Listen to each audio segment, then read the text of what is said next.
Great. Hi, welcome everyone. We're really thrilled to have you all here. And my name is Robyn Tomlin. I'm the executive editor and president at the News and Observer. And we're really thrilled today to be here with all of you to do this education town hall in conjunction with our friends at EdNC. Across the state, local media has been working together to try to tell stories of the impact of coronavirus across our nation. And it's been really wonderful to have a partner like EdNC to really dig deeply on this issue of education. I also want to introduce Jane Elizabeth. Jane, you can wave for a second. Jane is our managing editor here, and she'll be here as well. Nation, I guess it's on to you. Excellent, excellent.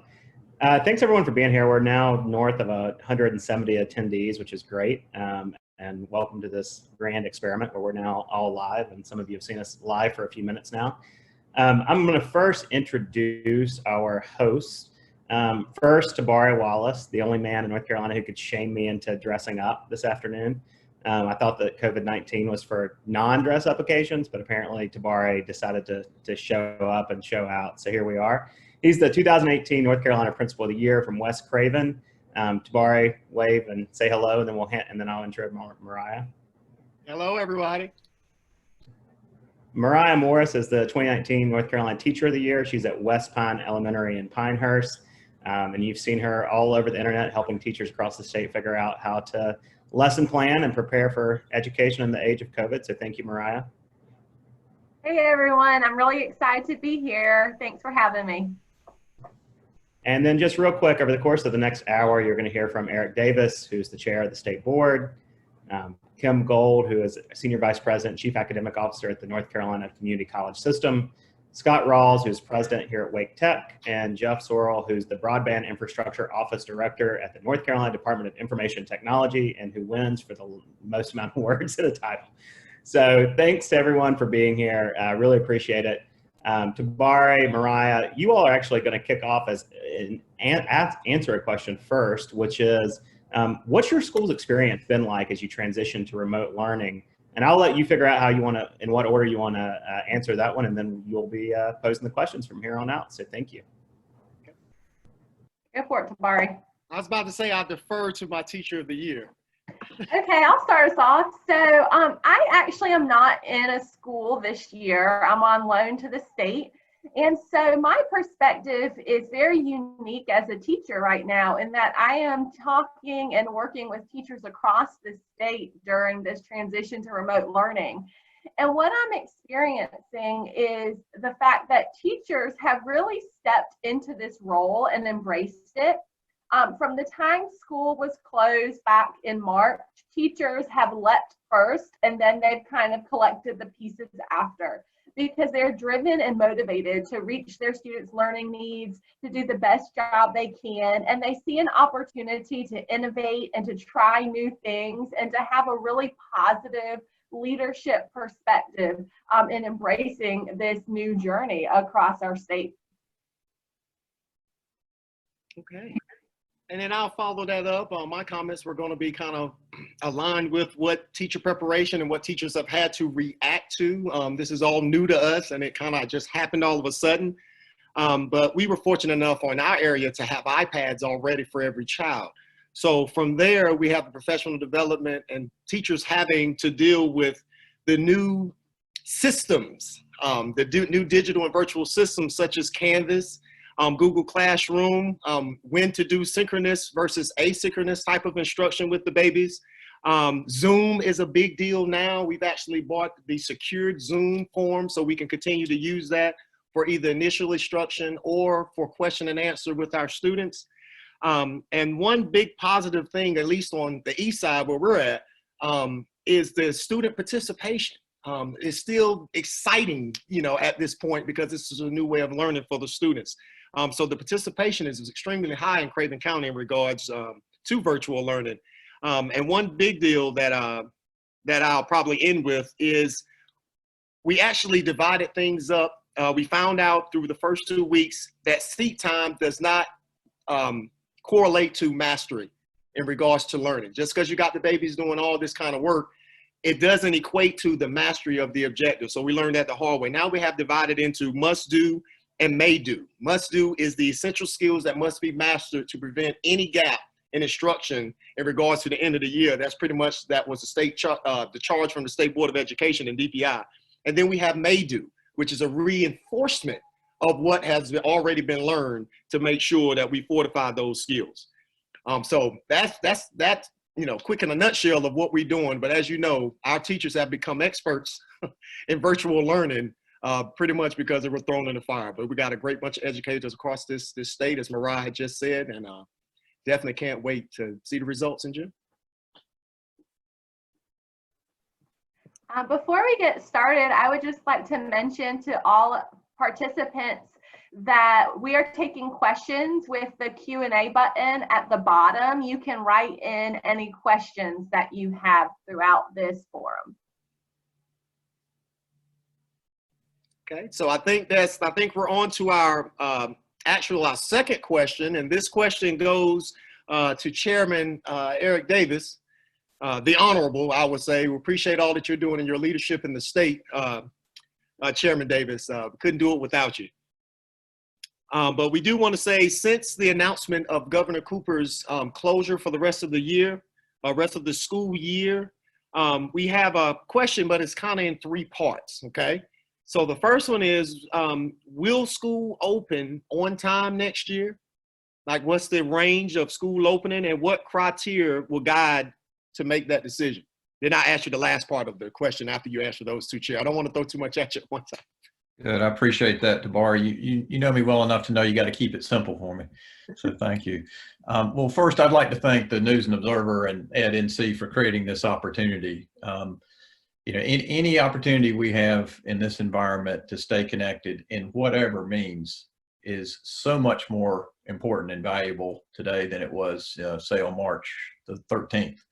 And so my appreciation to the News and Observer and EdNC for this. So I prefer to think of the governor's announcement on Friday as not about school closure, but about continuing to educate our children through remote instruction and distance learning. I think that we want to continue to be a state that does not close our schools. We don't end our students' education. We just adapt and adjust and continue pressing forward to overcome challenges. We do just what Mariah described teachers do. We want to follow their lead, that they think of their students first, their needs first, and they figure out ways to get around obstacles and to continue the children's education. And that's how we want to finish this year. We want to build and celebrate upon the great work that teachers are already doing. We want to expand that reach to connect with more students, and we want to increase the effectiveness of the instruction that we're providing in this remote environment. So that's how we want to finish the year. We want to finish strong. In terms of next year, I think one key part of our strategy is to build a bridge from this year to next year. And one of, two things I'll highlight. One is continued professional development of our teachers and giving and helping to better equip them with the tools needed to reach students in a remote way. And then second is to provide for our students who would benefit most to an early start to the school. We want to provide them a jump start.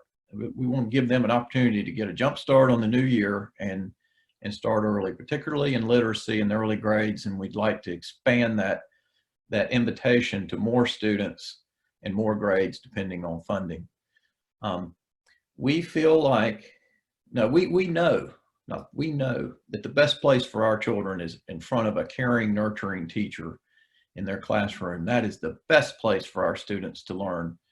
And so we would like to start that, frankly, as soon as possible. We've had discussions with members of the General Assembly about a number of different dates, and those continue to be under consideration by the legislature. And we're mindful of the advice that Secretary Cohen's team at the Department of Health and Human Services continues to give us about how to reopen our schools. So while the date is not certain, know that we're looking for an opportunity to start early, to start with a jump start, and to build in additional days as possible to give us not only more instructional days with our students, but also a bit of a cushion to prepare for the uncertainty of next year. Okay. And along with it, you kind of answered the last part of the question already. How might the next year's school calendar look different? When you say the jump start, I'm pretty sure we got some listeners listening. Okay, there's a jump start. Let's say we start the 17th or the 18th, or is it the 10th of August? And do we still have the June end date, or will that be amended as well if we start it? No, it's clear from the governor's order on Friday that this school year will continue until the end of each district's calendar for the current year. Okay. So it will not be extended, nor will it be cut short. Okay. Next year, the start dates are somewhere in that range that you described. Okay. Those are all being considered. And then the jumpstart period would occur before then. Okay. And so right now it's a balance between the public health recommendations about how soon we can come back together, and then modifying how we operate our schools. I mean, we will run our schools different next year. Yeah. There's no way around that our children's safety and the safety of their teachers demands that we do nothing less. And exactly how that's going to be different is what we're working on. But our schools will operate in a different manner to ensure the safety of our students and also afford them the opportunity to be in classrooms with their teachers. Okay. All right. Thank you, Chairman Davis. You bet. This question is also for Chairman Davis. So it's nice to see you, Chairman Davis. A little different capacity than normal, but I echo your gratitude for us all being able to come together right now with EdNC and News and Observer. This question is looking at our schools when they reopen. So kind of piggybacking off of what Tabari just asked you.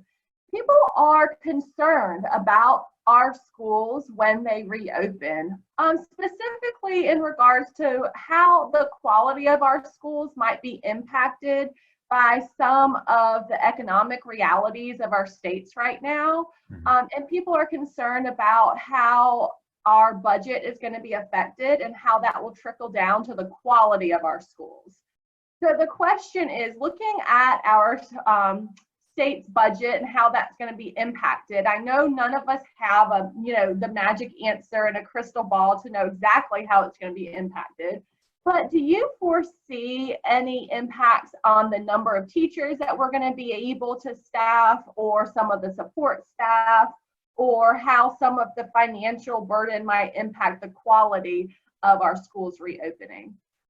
Sure, that's a great question, because clearly our economy has been severely affected by this pandemic. Many people are out of work, revenues are down, just the whole economic cycle is in a precarious mode, and that affects our state revenue, and state revenue affects the funding for our schools. So I've talked with the legislators about that, and they are very concerned, and as are we, about the state's budget. By our Constitution, we have to have a balanced budget, by the way. So some steps we're taking to assist them is we're being very judicious in any spending right now. We've actually been really focused on contract negotiations and things that we could stop and save any expenditures in the current year that wouldn't adversely affect our students, in order to try to soften the cushion. We're also grateful for federal funding that is soon to arrive on the order of $390 million for our K-12 districts that will be distributed this summer, and that will help in some ways cushion the blow. I'm confident that our legislators and the governor working together will do all in their power to minimize the disruption to our system. I do not anticipate staffing reductions at this point. In fact, we need every teacher, we need every teacher assistant, we need every nurse and counselor and social worker and bus driver that we have, and probably more. I'm really grateful that the governor included in his emergency request every item that we asked for, which included $55 million for school nurses, counselors, and social workers, which will likely be taken up in this short session since it's a recurring expense. So all that to say is we do face challenging times, and we need to be very judicious with the funds that we have. But I'm confident that working collaboratively, working under a disciplined fashion, and keeping our students' interests paramount, that we'll weather this storm and come out stronger on the other end. Thank you, Chairman Davis. I agree with you that we need every teacher, teacher assistants, guidance counselor, nurse, and social worker. So thank you for saying those words. Okay, this next question is for Chairman Davis. You're getting a plate full today, aren't you, Mr. Chair? I want the other panelist members to have an opportunity here, Tabari. We got him after this, trust me. But this is for actually you and Jeff. Okay, so we're getting Jeff in here as well for this one. Y'all just actually brought up the term equity. And my question is regarding equity in regards to technology, access to technology. And I asked, what are we doing now for students who don't have access to technology? And how can the state address the digital divide in the long term? And I continue that from my thoughts and words and as well as James Ford from this past Thursday. You definitely echoed our sentiments on that, but that is a burning issue today. I'm largely rural. I service 485 square miles, and I'll tell you 285 of them do not have the lines dug. So we can even use the iPads that the children have. And we don't have the influence or capacity on this end to be able to get with the big companies to get them to dig those lines. So can you tell me, what are we doing now for that? And then maybe in the future, how can we overcome that digital divide? Okay. Jeff, would you like to start? Thank you, Mr. Chairman, and thank you to the NNO and Nation and your crew for having me on. Yeah, so right now we're working on a couple of things in our office, and our office is concerned with the deployment of broadband across the state. So our vision statement in our office is that all North Carolinians have access to affordable, reliable broadband services. And we start with the FCC, the Federal Communications Commission up in Washington, D.C. And they have the regulatory authority over the internet service providers. They came out with a pledge that they asked internet service providers to take, which included not terminating service, not charging late fees or waiving late fees, and providing Wi-Fi hotspots in public locations.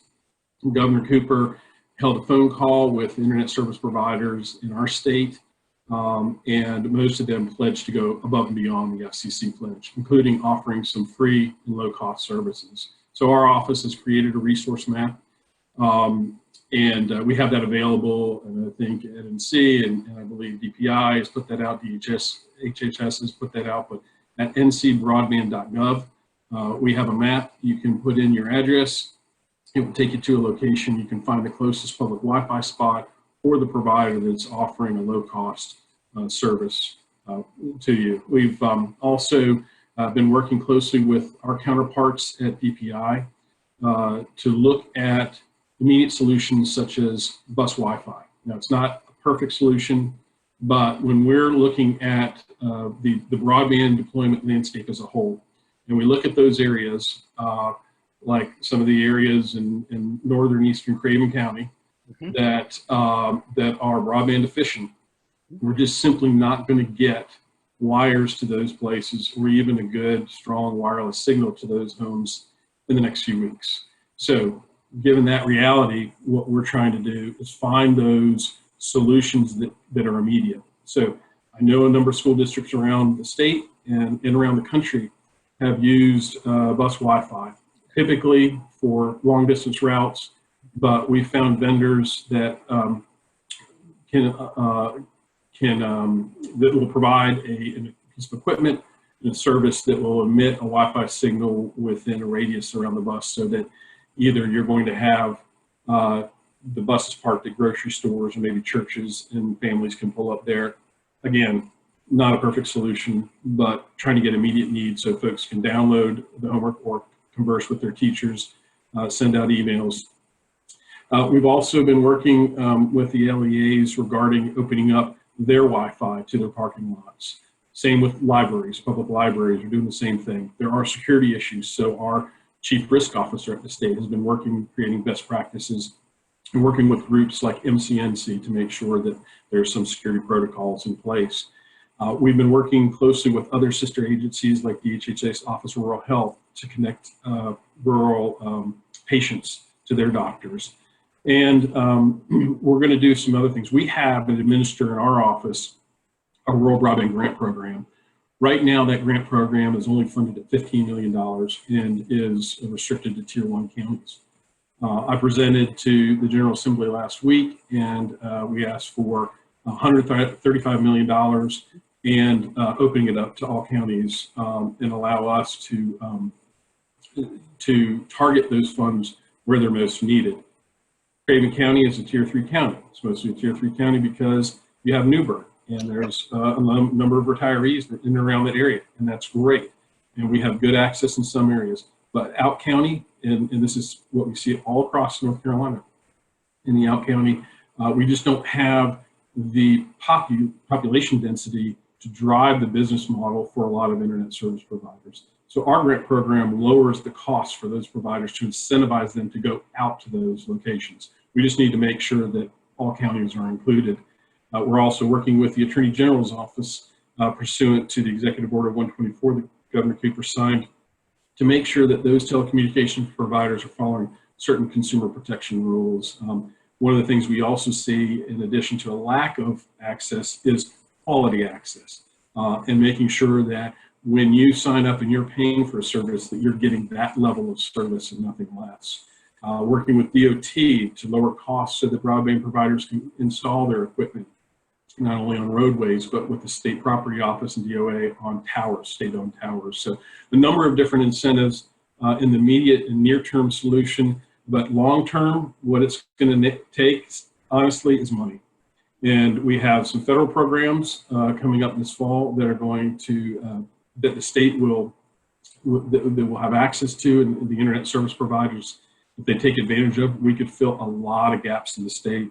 But again, we just simply need that money to drive down the costs for those internet service providers to go to sparsely populated areas.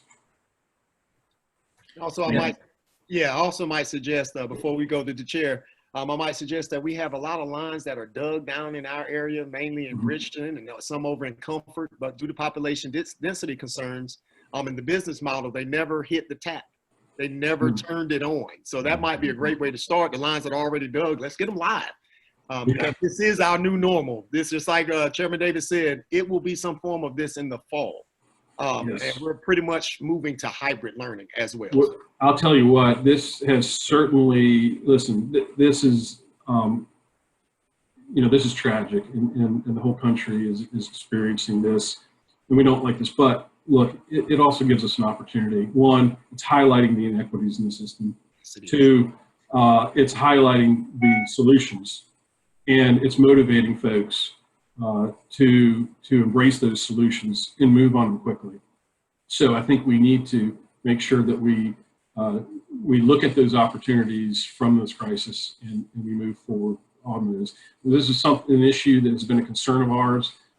Since I came on board 5.5 years ago, we did a survey of 3,500 local leaders. The number one response coming back was they have a concern about homework gap, what we call the homework gap. Kids, students at home that don't have internet access to complete homework assignments. Well, now it's not a homework gap, it's an education gap. It's simply a school gap. So let's look at it that way and from that lens, and let's move forward with the solutions. Sorry to carry on, Mr. Chairman. I'm on a little soapbox there, but we're right there with you. And Jeff, just please share with your colleagues how much we appreciate DIT's partnership. Y'all are just a terrific partner, not just in this pandemic, but overall in every issue that we're working on with students. But just to echo your comments, part of our response has been to include in our emergency funding about 300,000 Chromebooks for students and a fairly large number for teachers, because we have a lot of teachers who also, as well as connectivity options like Jeff described and so forth. But, this is not the first time we faced a situation like this. I remember a lot of stories from my grandparents. During the Great Depression, no one knew how the government was going to be funded. No one knew where they were going to get their next meal. And what happened was a little black wire on top of poles marched down every dirt road across North Carolina to every little corner, whether it was economically viable or not. And we electrified our state. And it was a partnership between the government who provided the funding for the infrastructure and business, who would then run the system and provide the service.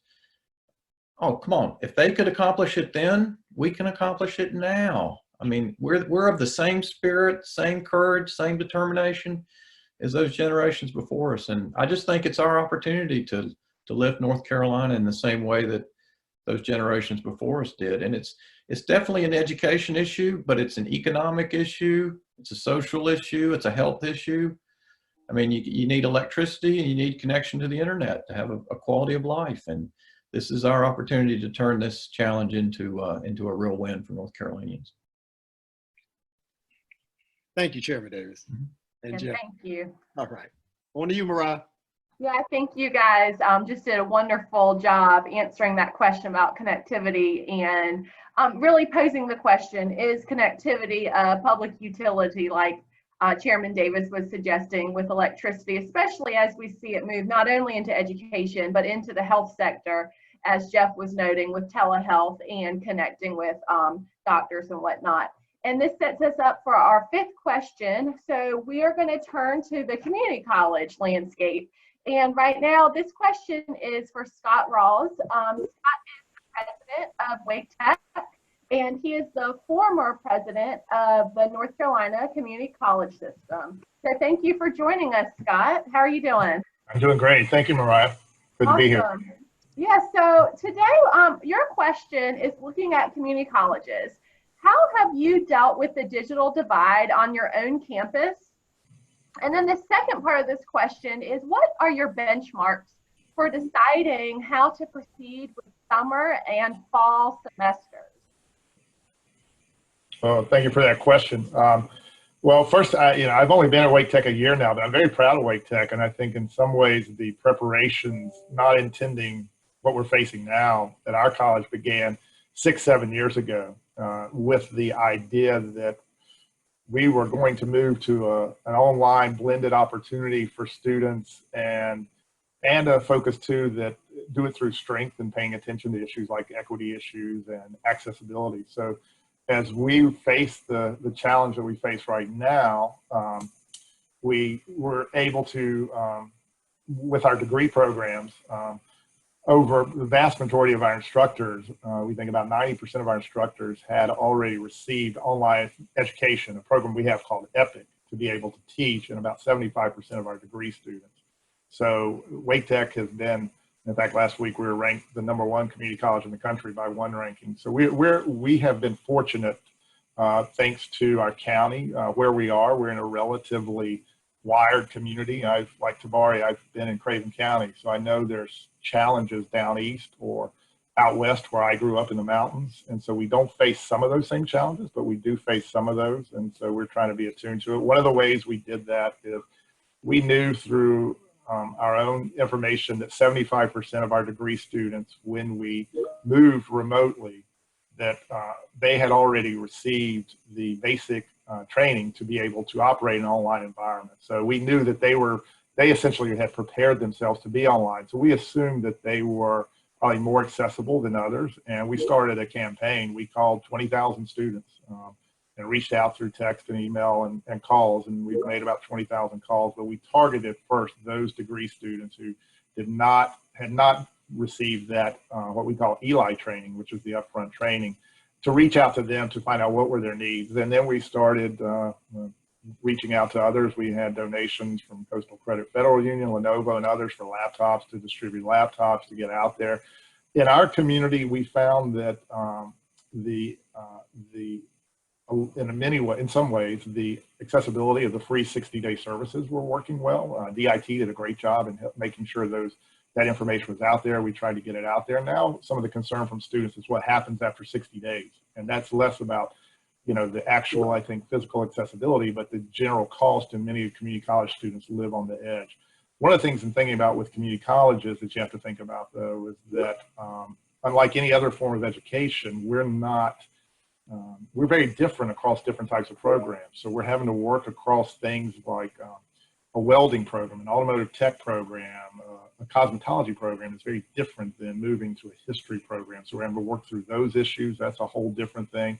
The other thing for community colleges is the majority of our students, less than half of our students are degree students. Many are coming for hands-on workforce, and then the other piece, and the piece that worries me the most, to be honest with you, is a very big part of our student population is with adults who are preparing to be college students through programs like our high school equivalency programs, what we call our adult basic ed programs, our literacy programs, our English as a second language.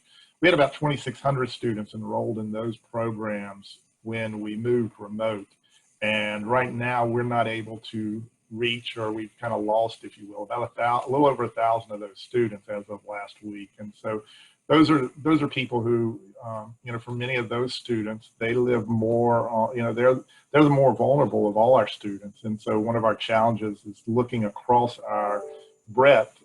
Wake Tech is 75,000 students, but they're not all created equal, and their programs are not all equal. And so looking at that, we have to look at it from a programmatic standpoint. How we move forward, we're all, I was just on a forum with staff and faculty just a second ago. We're all playing the what if games. Everybody wants to know when and what if, and that's what we're doing every hour is, thinking about, well, what if this? What if we have to do this? What do we do for welding? What do we do for nursing? What do we do for radiography? What do we do for college transfer or university programs? What do we do for non-degree program areas?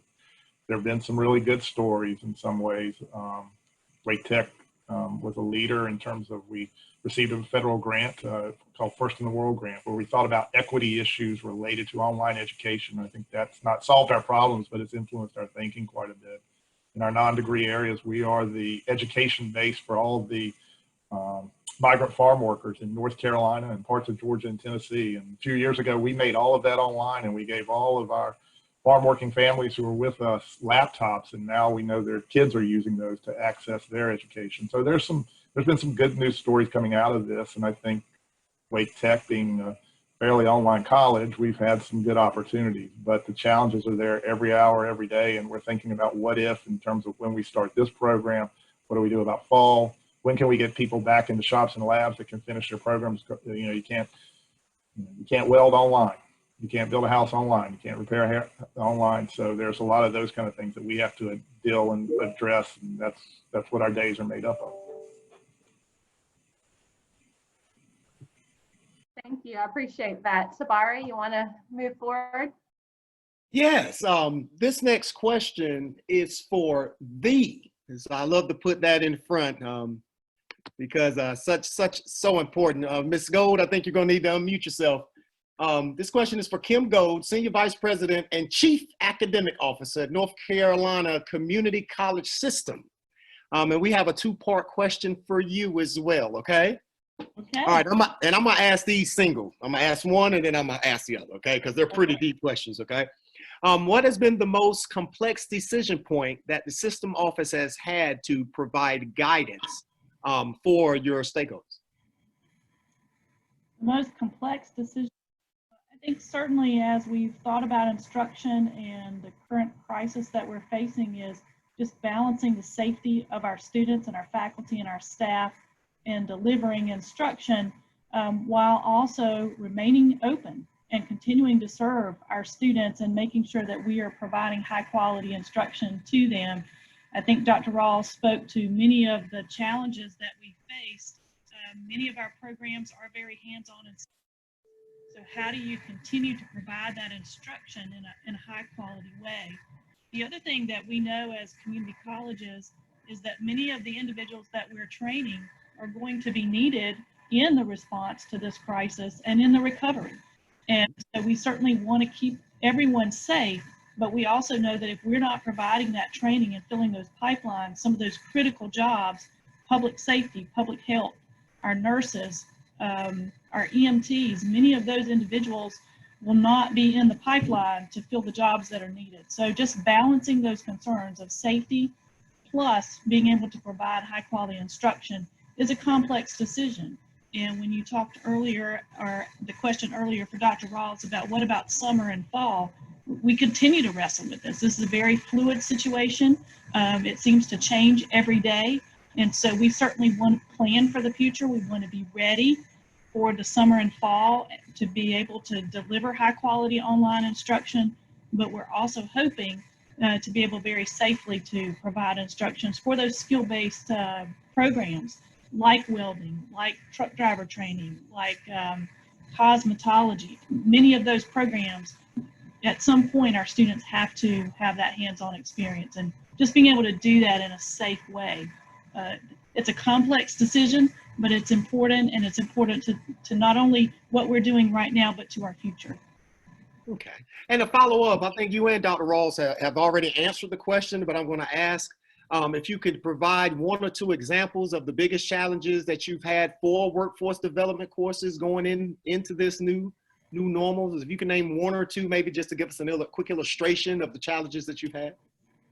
Sure. So I think, the biggest challenge is those skills-based courses. How do you provide that instruction? So many of our colleges are providing the nurses and respiratory therapists, surgical technologists for the healthcare industry. Those programs of instruction require that they go into a facility and they get experience. So during this crisis, how do you do that? How do you do that safely? So we've explored simulated experiences and many alternate ways of delivering that instruction, but really thinking about how do you do that, how can you do that well. The other thing that we do a lot of in the community college system is provide training for our for our businesses, for manufacturers. And we know that during this crisis, many manufacturers are supplying the goods that we need to respond to the crisis. And part of our instruction often includes sending students into the workplace to get those skills and to train and do that work. And how do we do that safely? Safely for the manufacturer, safely for our students. So a lot of interesting challenges, but I think you can see there's a broad spectrum of skills-based learning that has to take place. I think the other challenge that's certainly on my mind, minds of those of us at the system office, is having been in the community college during the last recession, we know that many citizens in our communities are going to be seeking upskilling or reskilling and retooling. So how do we prepare for that? And in uncertain budget times, as we talked about before, we're going to need all the teachers that we have now with their specialty areas to be ready for that influx, that potential influx of students, and to be ready to serve them and help them prepare for what may be a new normal economy, and trying to think ahead to what will that look like and what will those skills be needed.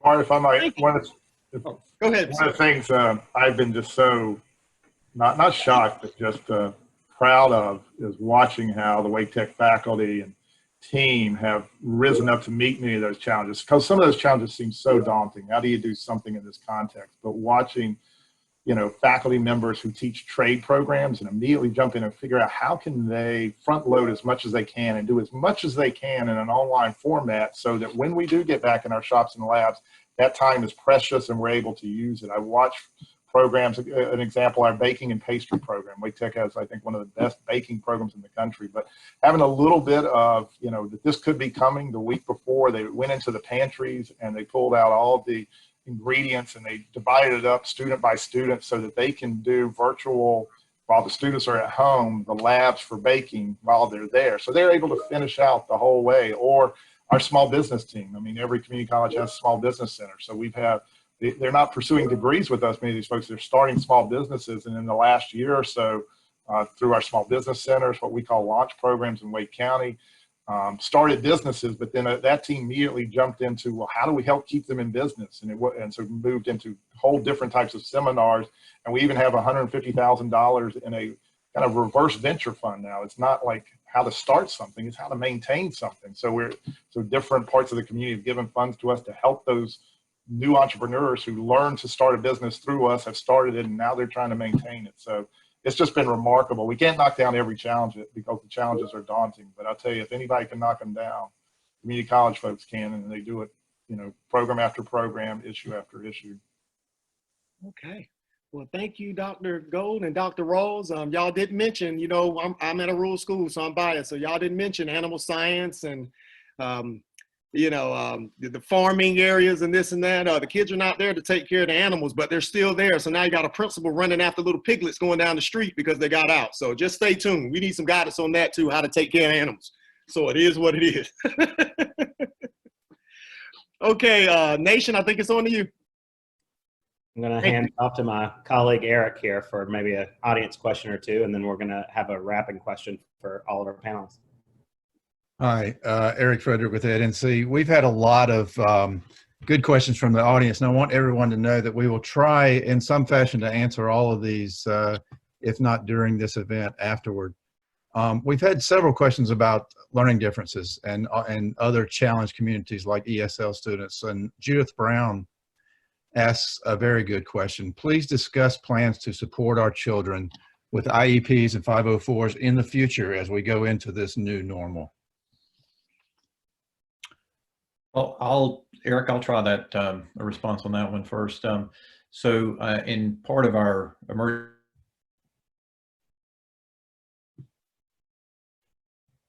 and that would include extended year services and what's known as future year services. And so that's a direct response to the recognition that too many of our children today, especially our exceptional children, are not getting services that they need. And this is part of our strategy to close that gap, particularly at the beginning of next year and throughout next year. So more to come on that. Thanks, Chairman Davis.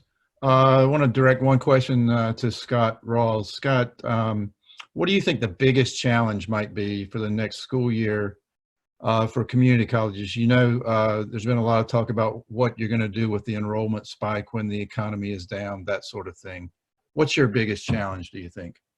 I think a couple of things, and we are seeing, if we look at summer enrollments right now, we're seeing pretty trended up. I'll tell you one thing I do worry about that's different from previous recessions, and I was the community college system president in the 2008, 2009, so I saw, in a 3-year period, the enrollment went up by 28%. What's a little different here is the kind of the first impact of this event has really hit some job areas that, immediate areas of the bars and the restaurants, the Uber drivers, the retail workers.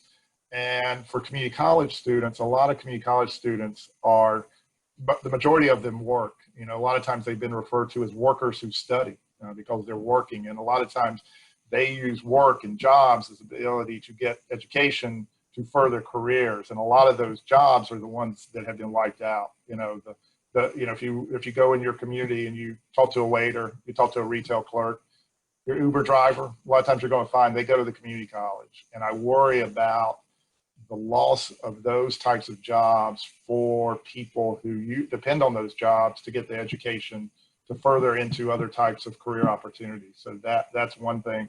The other thing is that we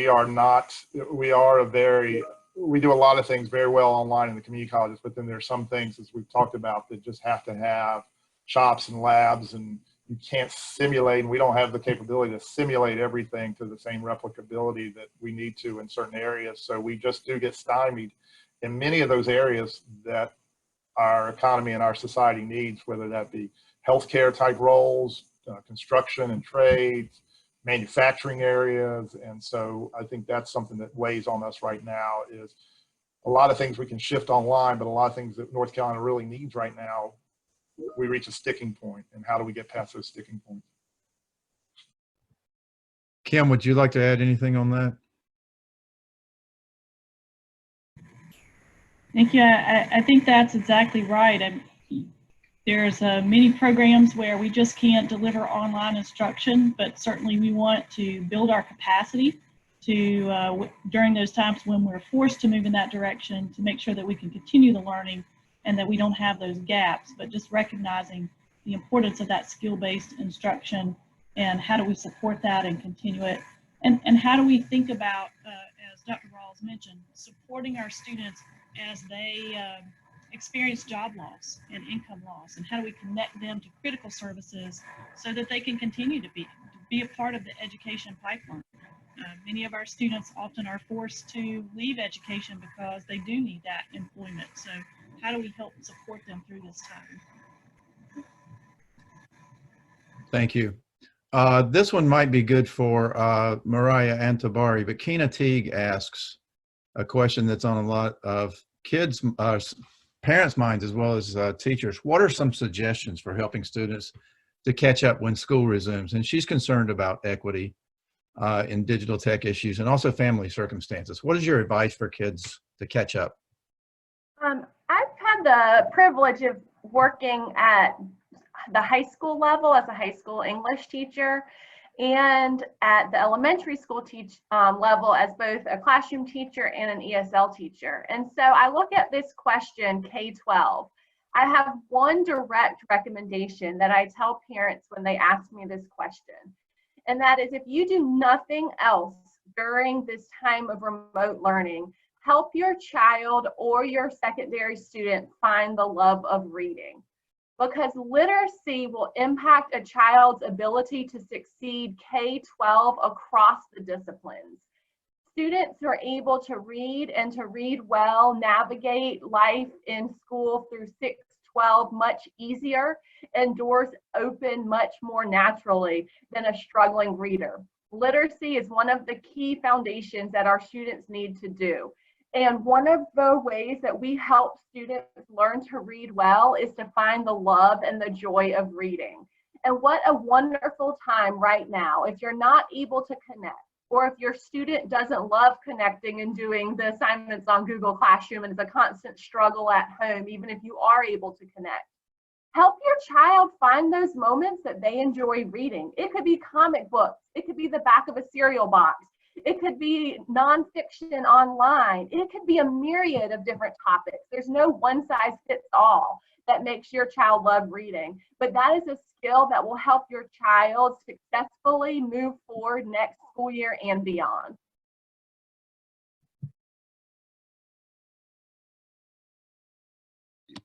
And just to piggyback off of what Mariah said, that is the foundation of learning is literacy. And the love of literacy is what makes the student, you know, when they're reading a Lexile, an extended Lexile book, that they stop and ask you what this vocabulary word means. And that is vocabulary development, which will increase your Lexile level in regards to ELA. Now, I'm an old math teacher, so I'm gonna go on the other side of what Mariah started with. And I would tell you math computation is the key. That is the baseline to all math concepts, going all the way up to statistics and calculus. And unless you have those foundational skills met, which starts with that computation, that's the baseline for all factoring going forward, and all equations is very, very, very, very important. And one big thing, as Chairman Davis said last week in the meeting, how you put yourself in regards that you don't have to catch up is don't ever get behind in the first place. We're still teaching. We are still deploying the standards, but we're doing it virtually. And if you can't access internet, then make sure you get the written packets. But make sure your child is still doing work. The school year is not over. We cannot afford or accept a gap in learning that is 12 weeks. We cannot do that. Your students can't do that, and we can't afford that as a state. So make sure your student is completing the assignment set forth by your district or your LEA, and make sure that you fortify your child's Lexile level in regards to reading, that love of reading, as Mariah said, and make sure that they have that math computation facts down. Let them keep working them boxes, or if they're going to mentally learn the timetables, that is the foundation of learning. Let's make sure we get that done, and you'll be right up in the pack with the rest of them at the start of next year.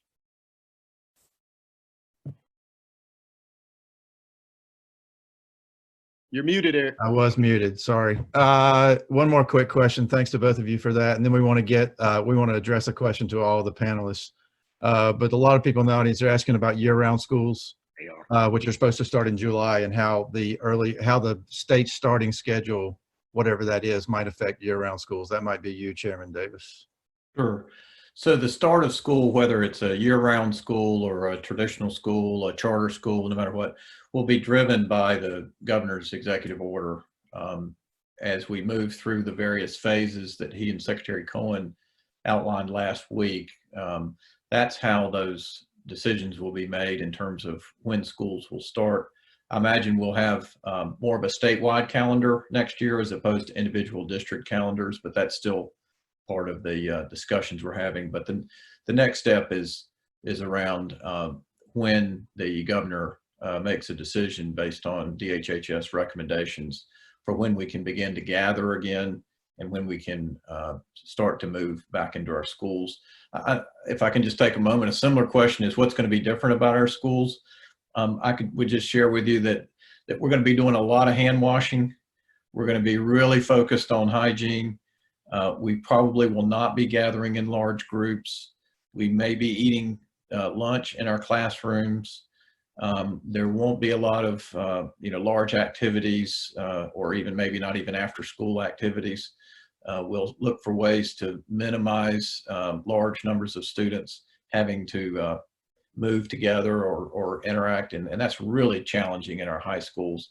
But those are just some of the things that we're having to look at in order to make sure that we provide a safe and secure environment for our students in the coming year.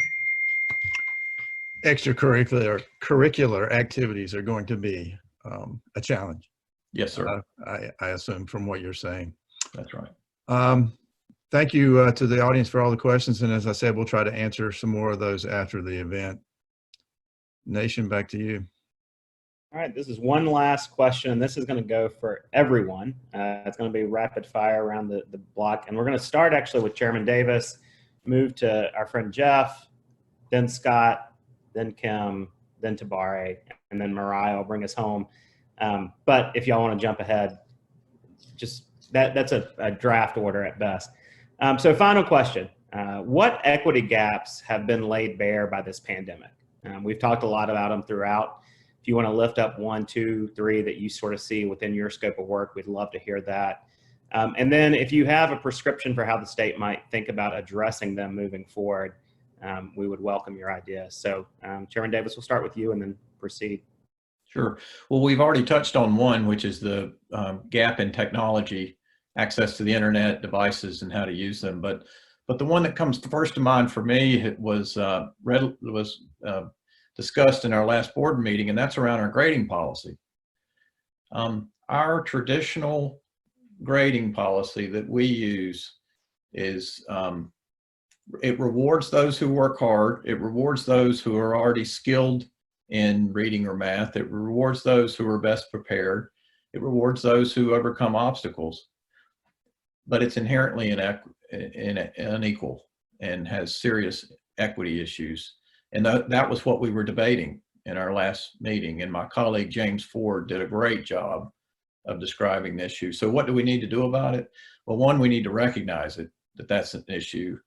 And we need to be courageous enough to recognize we need to move to a new system. And exactly what that system is what we need to work on and explore starting now. And I think it will, in my own personal view, I think it will require much greater emphasis on competency, on mastery, on demonstrated ability, and less on some grade that's given to a student. So I would offer a grading policy as one area that's been exposed as having equity issues and the need for us to move forward in innovating to a new system.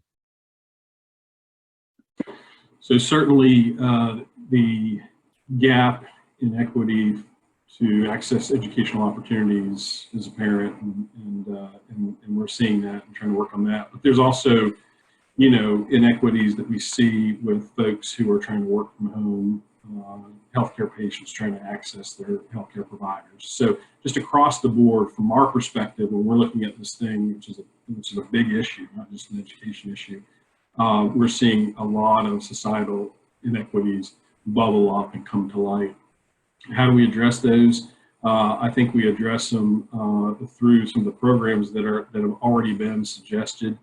The state has a digital learning plan in place or recommended, and so on the education side, it's everything from professional development to device access to internet access, and then of course in each of the individual areas, economic development, healthcare, and so forth, there's various solutions that have been recommended either in our state broadband plan or through other plans or ideas. And then of course I mentioned money, when we're going to have and relook at, as the chairman suggested, reevaluate and relook at the status quo and how we all receive internet services. And part of that is going to be the money. Now, a lot of providers have stepped forward, and we've had AT&T, Duke Energy, Google all contribute to a fund to help get bus Wi-Fi and hotspots to students, and that's great. I think that is tremendous, and we should applaud that generosity. However, long term, we're going to need something much more sustainable, and that's going to have to be a reevaluation of how we deliver those services. Thank you.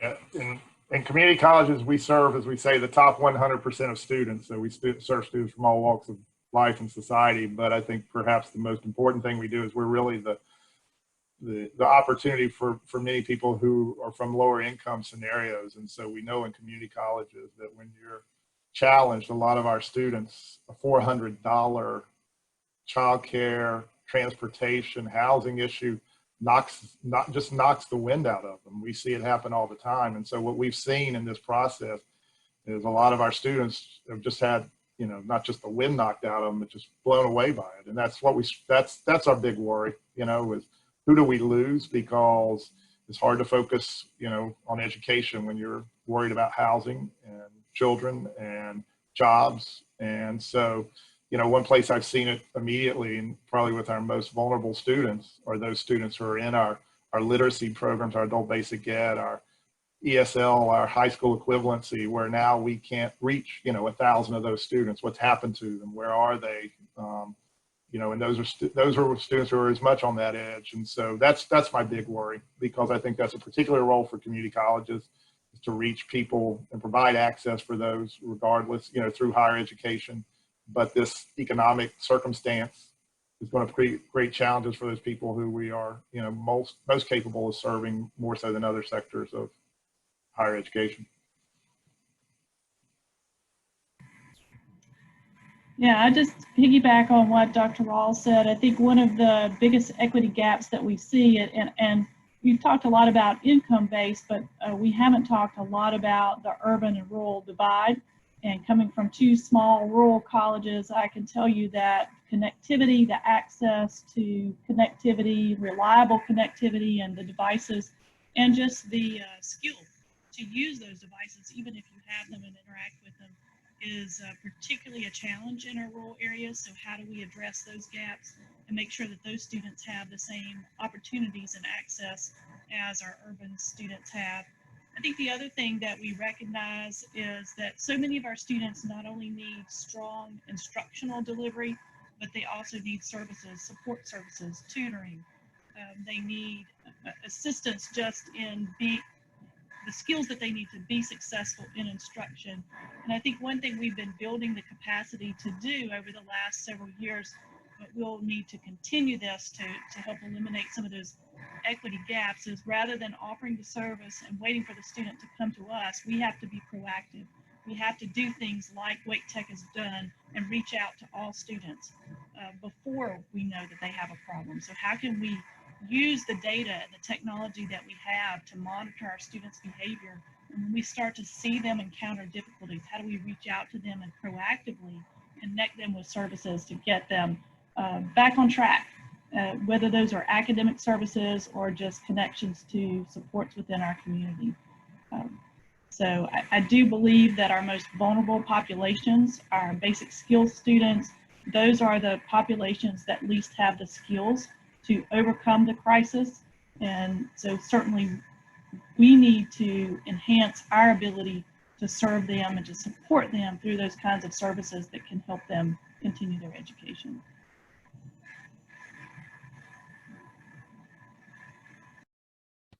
Okay, equity, equity, equity, equity. All right, well, y'all get ready to strap up. Strap up, buddy, strap up, strap up.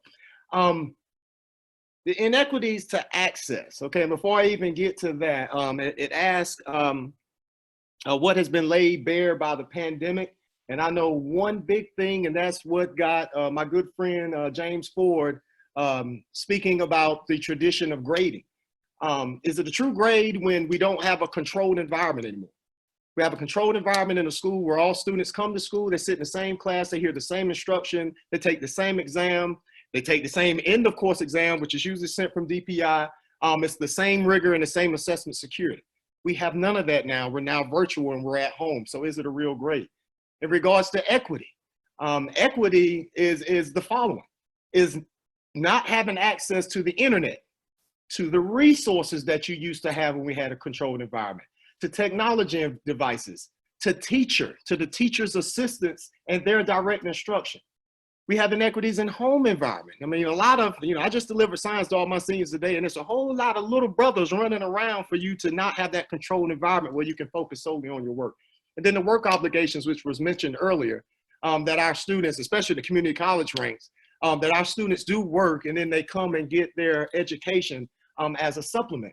So this is all, when we talk about inequity, it's not just rural and urban, and it's not the haves and the have-nots. It's the access that each student has to the aforementioned. And the fix is what we're doing on the front lines, me, Mariah, and the principals across this state, that we're trying to handle it one construct at a time. In regards to technology and devices, we're working with the state to try to get the lines dug. We're working with, making sure everybody knows our deficits. We're getting hotspots and Wi-Fi and all that to our babies to make sure we level the playing field. But when that is not possible, it is our job as principals to make sure we go out and level the playing fields. We took those same iPads that we thought were going to be paperweights, sitting there on the table. We've now went and got jump drives, so we can put them in the iPad so that students can have that access to their teacher. They can see their teacher in a recording so they can get that direct instruction. But that's just some of the things that us on the front lines as principals and superintendents that we're trying to do to level the playing field, just one construct at a time. And we have to do it because we're all the students have, in most cases, the ones that are suffering from inequities. But I just can ask people across this strait, let's continue to charge. We're all they got. And we have to level that playing field because this is the human capital of the future. And I don't know about y'all, but I want my Social Security, regardless of what this pandemic do. And so we have to make sure we invest in our next generation of our kids. Mariah? So I have a final call to everyone who is listening in on the phone or online. You are here for a reason. You believe and care about our education system, or you would not be joining us this afternoon. It may be from a parent perspective, a teacher perspective, administrator, educational leader, interest group, citizen, etc. And I challenge you to make sure that when you are going forward and looking at education during the COVID-19 crisis, to challenge any normalization of an inequitable situation, be it in an equitable policy, an equitable practice, and an equitable thought, especially surrounding any normalization that we have students who are not able to connect. Connectivity could be a public good if that's where we put our energy and our focus. I have some steps that I ask you to take. Keep advocating and keep speaking up in your circles. We all run in a circle. Keep using your voice for what you know to be true. Keep innovating. We have right now an opportunity that is forcing us to be innovative. Keep navigating those waters and trying to think of new and better ways of doing things. Keep building partnerships. You never know when that partnership is going to be able to help a student or a family in your circle find their voice and be able to succeed. So keep building those partnerships. Keep working to knock down any barriers in your own communities. Start where you are and build out from that, but think about the reach where you are. Teach our students, be it at home from a parent or an online teacher, the way students learn, not the way we necessarily have done so in the past. And in my closing thoughts, I'm going to close with a quote from Mahatma Gandhi that I really like.